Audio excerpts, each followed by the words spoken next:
Joining me is Liberal Senator James Paterson and Labor Senator Kimberley Kitching. Kimberley, I'm sure that Angus Taylor didn't knowingly use a doctored document. I think is mortally embarrassed. But why do you think this is serious? I think it's serious because this is not the first time Angus Taylor has made errors. Remember, we haven't really had an explanation from him at all on the grasslands that he and his family own that were poisoned. He organised meetings to facilitate that. He then said he was acting on behalf of constituents, but his family benefited. So yeah, but that's a different issue. That's a different issue. I don't think there's much into that. No, this specific one, this specific. Why is it important? Because I think he's innocent, and you must think he's innocent, really. Because, well, we've seen other ministers in this government who sort of profess to know nothing, and I mean, Michaelia Cash springs to mind, and this is what, and we've got ministers who've, probably breached the ministerial statement of the standards. Yeah, but again, you're talking about other people, you see. You're talking about other people, in this instance, Andrew, what he has done, and it's been very difficult, I think difficult for him to say he didn't know anything and to disclaim all knowledge, because what has happened is the Sydney City Council did not doctor any documents. That document was there, it was on their website in another form. Angus Taylor has now moved somewhere along the way in his office, somewhere, those figures were changed on the travel amounts in the Sydney City Council. Here's where I'm with you. Here's where I'm with you. Yes. James, but I mean, this is the thing. Yeah. Why hasn't Angus Taylor ever explained exactly where this doctor document came from? Because if he'd done that and sacked someone or whatever, this issue, I think, would have gone away. I don't know, Andrew, but I think the key thing here is that we are witnessing one of Mark Dreyfus's favoured political tactics, which is to refer his political opponents to the police.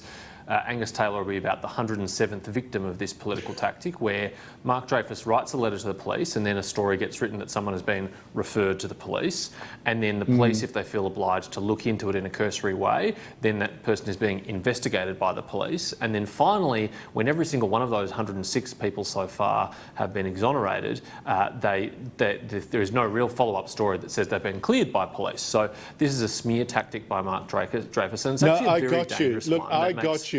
Yeah, but I got you completely on that, and that's one reason I think, for example, the Independent Commission in Corruption against Corruption in New South Wales is a terrible smear machine simply because of exactly that sort of process. Even if a complaint is legitimate, you're found guilty in the media before later on you're found innocent in little words like this in the paper. But to the point, he could have avoided this had he investigated himself how that document came to be in his hands and then declared it publicly. Why didn't he do that? Well, maybe that's right, Andrew. I don't have any insight to that. All I can say is that Angus Taylor is a friend, he's a highly valued colleague, and he's a very effective minister, and he is absolutely hated and loathed by the left because he doesn't go along with their climate obsession and their emissions obsession. He's just a very pragmatic politician who's focused on getting power prices down, and they hate him for it. Well, I'm not sure I'm a big fan of this pragmatism either, but anyway. Yeah, I don't think he's really been focusing on his day job at all, has he?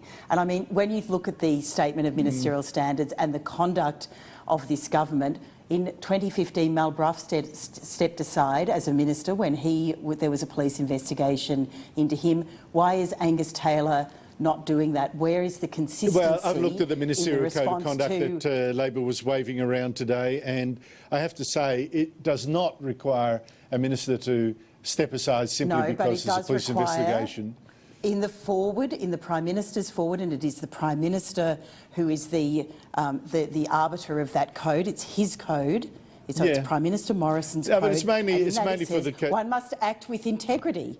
One must act. The word integrity is in the forward and in the first clauses of that ministerial statement. And yeah, but it's not proved. You see, it's not proved that he hasn't acted without integrity. Why did Mal Brough stand aside? Why did he stand aside when there was a police investigation? Sometimes it's a question of how serious the things are. No, but the point here is, I don't think even Labor believes he himself doctored the document or was party to a fraud. It really is about, I think, his political mistake One, in not seeing what was obviously false from the start, and second, not getting to the bottom of the matter before it all was taken out of his hands. But to Prime Minister Kevin Rudd, former Labor Prime Minister Kevin Rudd, has brought into the other big story this week. ASIO investigating reports that a Chinese intelligence operation offered $1 million to a Melbourne car dealer to be China's man in our parliament, to run as a Liberal in the seat of Chisholm. The man has since been found dead in a motel room.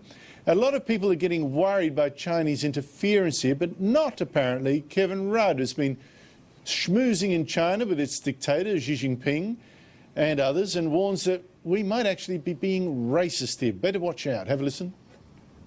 However, a word of caution about foreign influence. It's very easy for this to translate into a form of racial profiling.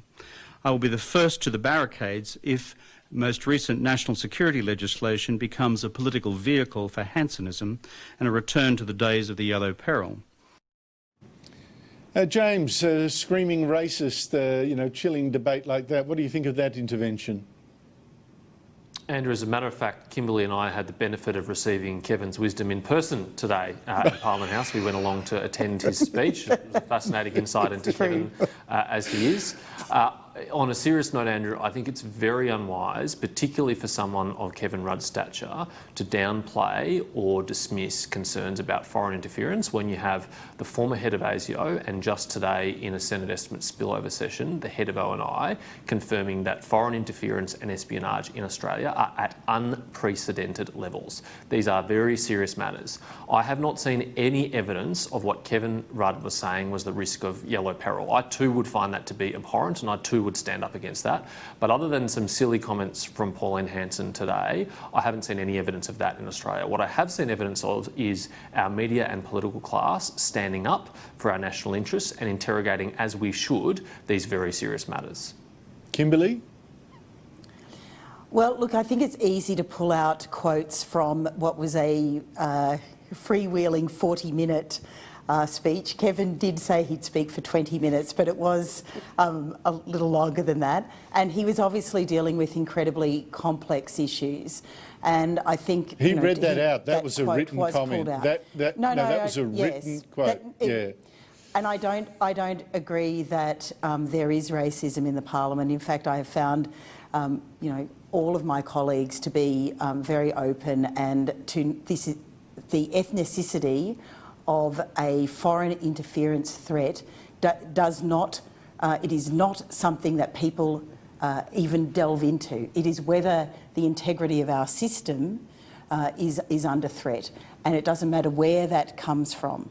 And I think that that is where today at the Joint Standing Committee for Foreign Affairs, Defence and Trade, we had sinologists come to brief that Joint Standing Committee, and I think that there is a great level of interest and there's a great level of awareness in I think that's right. And Kimberly, to give you credit, you have been, among Labor, you have been very strong on this, but I must say I am sick to death of politicians playing the racism card whenever the conversation is one they don't like, because it raises uncomfortable issues. And by the way, any politician is like, whether it's Paul Keating or Kevin Rudd, that starts, defending China like that, I would like, as a matter of principle, for them to declare their vested interests in anything to do with China so that we can judge whether they're speaking with their tongue or their wallet. I'm not making an allegation in Rudd's case, but I think that should be always on the table. By the way, James, China's Foreign Ministry spokesman yesterday denied that China was meddling with our politics in the terms that I described. Here he is. China has always pursued the principle of non-interference in other countries' domestic politics. We have been developing friendly cooperations with other countries based on mutual respect and benefits, including Australia. We have never tried, nor are we interested in meddling with other countries' internal affairs. So, James, could we be overreacting to these reports that, a secret Chinese ring was trying to get someone into Parliament as a Liberal MP? I wish that statement by the Communist Party of China could be relied upon. I wish it was true. It would be wonderful if it was. But even if we don't take into account the very serious allegations made this week by someone who's attempting to defect to Australia, and reports of an Australian citizen who has died after informing ASIO that he was the target of foreign influence from China. Even if we ignore all of that, we've got very obvious examples on the public record, like the activities at the University of Queensland only a few months ago, where China's Consul General in Brisbane openly incited Chinese nationalist students to attend protests, pro-Hong Kong, pro-democracy protests, and to silence them and to shut them down. Now, that was a naked, open intervention in Australian domestic political debate and affairs, and there's no way that the Chinese Communist Party can gloss over that or pretend it didn't happen. And it was a disgrace that that university has got this chap as one of its visiting professors or whatever his position is. Absolute disgrace.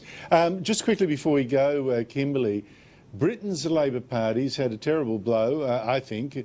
It's going to the polls in a couple of weeks, but Britain's chief rabbi has accused Labor leader Jeremy Corbyn of allowing anti-Semitism, and he called it a poison sanction from the top, an anti-Semitism to poison Labor. The chief rabbi said, the soul of the nation, the British nation, is at stake, and Jews should vote with their conscience. That is a devastating assessment of Britain's Labor under Jeremy Corbyn, surely. Yes, I think so. And I am reminded of Bob Hawke's words, which were, if the bell tolls for Israel, then it tolls for all. And because where goes Israel, goes the world. And I think, one of the most telling experiences we can have is to go to the Holocaust Museum in Jerusalem, Yad Vashem, and I would encourage if people are able to go there. It's I wouldn't say it's a pleasant experience, but it is an utterly unforgettable experience, and that is why anti-Semitism I agree. Is evil, absolutely evil. It has no place in civil society. I'm afraid we're run out of time. I would like you to go on, because I think this is a disgrace, a real indictment of the British Labor Party. I'm sorry we've run out of time. Kimberly Kitching, James Paterson, thank you both so much for your time.